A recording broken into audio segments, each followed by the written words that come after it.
আসসালামু আলাইকুম সুপ্রিয় দর্শক মণ্ডলী। ডক্টর ইউনূসের সরকারকে মানুষে এনজিও সরকার কেন বলছে? সম্প্রতি একটি সমালোচনা ছড়িয়ে পড়েছে। ডক্টর ইউনূসের ইন্টারিম সরকার এনজিও সরকার এমন বলছেন অনেকেই। একজন প্রবীণ আইনজীবী তিনিও কমেন্টস করেছেন, আলোচনা করেছেন, এনজিও সরকার হিসেবে অভিহিত করেছেন এই ইউনূস সরকারকে, অ্যাড্রেস করেছেন যে ইউনূসের সরকার এনজিও সরকার। এটা নিয়ে তিনি কিছু সমালোচনা করেছেন। তো এনজিও সরকার কেন? আপনারা জানেন যে এনজিও নন গভর্নমেন্ট অর্গানাইজেশন। এই এনজিও বাংলাদেশের একদম অজপরাগায় গ্রাম থেকে সিটি কর্পোরেশন পর্যন্ত বাংলাদেশের এনজিওতে পরিপূর্ণ। হাজার হাজার এনজিও রয়েছে যারা বিভিন্ন সুদের কারবার করে, বিভিন্ন ধরনের অপসংস্কৃতি বাংলাদেশে বিস্তার করে, বিভিন্ন দেশের মাস্টার প্ল্যান নিয়ে বিদেশি বিভিন্ন দেশের। আবার ইসলামী এনজিও আছে। আমার পিতা একজন ইসলামী এনজিওর ফাউন্ডার ছিলেন। তো এনজিও সম্পর্কে মোটামুটি শৈশব থেকেই জানি। তো বাংলাদেশে এনজিওর জাল বিস্তার করে আছে। তাদের অধিকাংশের কাজ হচ্ছে সুদের কাজ এবং নারীদেরকে বেপরদা করা। এটাই বাংলাদেশের মানুষ বেশি জানে। তো এনজিওর সরকার, প্রফেসর ডক্টর মোহাম্মদ ইউনূস নিজে এনজিওর লোক। তিনি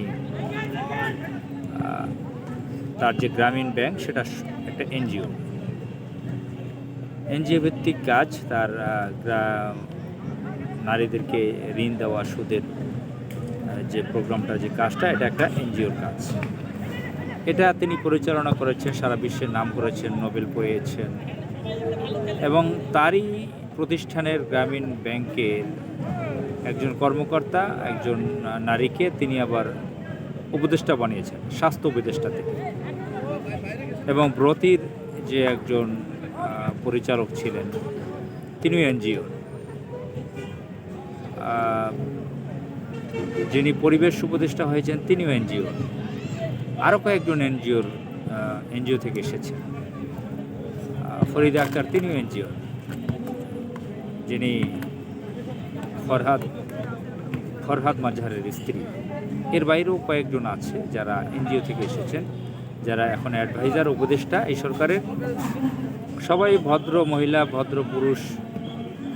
এনজিও লোকে তো একটু ভদ্র ভাষায় কথা বলে, আপনারা জানেন। এনজিও লোকেরা অনেককে স্যার সম্বোধন করে কথা বলেন না, ম্যাডাম সম্বোধন করে কথা বলেন না। তারা ভাই সম্বোধন করেন বা আপা সম্বোধন করেন। তাদের বিভিন্ন কার্টিসি আছে, ভদ্রতা আছে, কিন্তু তারা তো গোড়া কেটে দেয়। এটা অনেকে জানেন যে তারা শিকড় কেটে দেয়, এমন কাজ করে।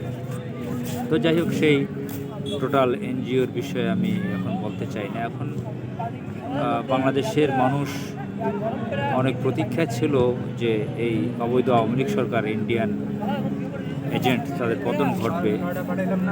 দীর্ঘ ত্যাগের প্রতীক্ষার পর, অপেক্ষার পর, 15.5 বছর পর একটি বিপ্লবের মাধ্যমে সত্যিই তাদের পতন হয়েছে। আমরা সকলে রাজপথে ছিলাম। হাজার হাজার মানুষ শহীদ হয়েছে, তাদেরকে গণহত্যা করা হয়েছে। নারী, শিশু, বৃদ্ধ, যুবক যুবতী, ছাত্রছাত্রী, কৃষক, রিক্সাওয়ালা, বিভিন্ন ধরনের শ্রমিক, নানান বর্ণ ধর্মের বিভিন্ন মানুষকে তারা হত্যা করেছে। এই রক্তের বিনিময়ে দেশ স্বাধীনতা লাভ করেছে দ্বিতীয়বার। এবং এটা বিপ্লবের মাধ্যমে। এবং তারা এই অবৈধ শক্তি, আওয়ামী শক্তি, দিল্লির এজেন্ট, তারা পালিয়ে গেছে বাংলাদেশ থেকে। এটা সারা বিশ্ব জানে। এরকম একটি মূল্যবান বিপ্লবের পরে যে ইন্টারিম গভর্নমেন্ট, অন্তর্বর্তীকালীন সরকার, এখানে এনজিওর লোকজনরা অ্যাডভাইজার হয়েছেন। তারা ভদ্র কথা বলেন, কিন্তু তারা যদি কাজকর্মে যদি ঢিলেঢালায় থাকেন, তারা যদি প্রশাসনে খুব দ্রুত চেঞ্জ না আনতে পারেন, পরিবর্তন না ঘটাতে পারেন। এখন পর্যন্ত আওয়ামী সুবিধাভোগী বিভিন্ন ধরনের আওয়ামী ক্যাডার দ্বারা বেষ্টিত আমাদের অ্যাডমিনিস্ট্রেশন, প্রশাসন আওয়ামী লীগের লোকজন দিয়ে ভরা। সামরিক বাহিনীতে এখন পর্যন্ত তাদের লোকজন, স্বায়ত্তশাসিত প্রতিষ্ঠানগুলো তো তাদের লোকজন। আর টোটাল বাংলাদেশে এখন খুব বড় মোটা দাগে বড় ধরনের কোনো পরিবর্তন এখনও আনতে পারেনি এই সরকার। মানে এনজিও যে একটা ভাব, জীবাণু ভাব, ধীরে ধীরে পথ চলা, ভদ্রভাবে কথা বলা, অর্থাৎ এই যে তারা ক্ষমতায় থাকাকালীন আমাদের বর্ডারে একটা মেয়েকে স্বর্ণা নামে হত্যা করা হয়েছে, তার ব্যাপারে কোনো প্রতিবাদ দেখলাম না। প্রতিবাদ দেখেছি, ওই ধরনের প্রতিবাদ আসলে কাম্য না। এই সরকারের কাছে আরও শক্তিশালী প্রতিবাদ আমরা কামনা করেছি, সেটা তারা করেনি। এবং এই সরকার পুলিশ প্রশাসনে পরিবর্তন আনতে পারেনি, সামরিক বাহিনীতে আনতে পারেনি, সচিবালয়ে অস্থিরতা, বিভিন্ন সরকারি ডিপার্টমেন্টগুলোতে অস্থিরতা,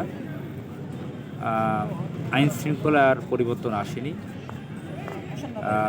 দুইটা বিশ্ববিদ্যালয়ে দুজনকে পিটিয়ে হত্যা করা হয়েছে। টোটাল বিষয়টা আসলে এখন পর্যন্ত আমরা খুব ভালো উন্নতি দেখছি না। দ্রব্যমূল্য নিয়ন্ত্রণের বাহিরে এখন পর্যন্ত মুরগির ডিম এগুলোর দাম বেঁধে দিয়েছে, তারপরে উল্টা আরও বাড়িয়ে দিয়েছে, সেগুলো নিয়ন্ত্রণে আসেনি। তো বোঝাই যাচ্ছে আসলে যদি তারা খুব দ্রুত পদক্ষেপ না নেয়, পরিবর্তন না ঘটায়, তাহলে তো মানুষের সেই সন্দেহ থাকবেই যে এনজিওর লোক দিয়ে আসলে সরকার পরিচালনা করা সম্ভব না। এনজিওতে থাকতে হবে খুব তৎপর লোক। আপনারা জানেন একজন এনজিওর লোককে বাংলাদেশ ব্যাংকের গভর্নর বানানো হয়েছিল, ডক্টর আতিউর রহমান। রবীন্দ্রসঙ্গীত নিয়ে পড়েছিল, শেখ মুজিবকে বন্দনা পূজা করতে ব্যস্ত ছিল, ওদিকে বাংলাদেশ ব্যাংক হ্যাকিং করে লুটপাট করেছে অবৈধ আওয়ামী লীগ সরকার। সে আওয়ামী লীগের একজন পাচাটা গোলাম ছিল।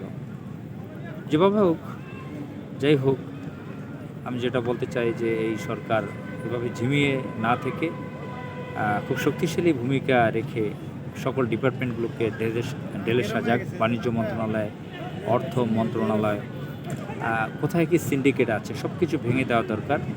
এবং যারা বড় বড় যারা ব্যবসায়ী সিন্ডিকেট আছে, যারা মনোপলি, যারা ব্যবসা করে, যারা মাফিয়া আছে, ব্যাংক ডাকাত আছে, তাদেরকে খুব দ্রুত সকলকে অ্যারেস্ট করা হোক। তাহলে মানুষ বুঝতে পারবে না তারা এনজিওর হলেও তারা কাজ করা শিখেছে, তারা অন্যান্য এনজিওতে যেভাবে ঝিমানো কাজ করে তারা এখানে সেটা করবে না। আমরা আশা রাখছি এই ইন্টারিম সরকার খুব দ্রুত তারা সক্রিয়তা দেখাবে। আসসালামু আলাইকুম।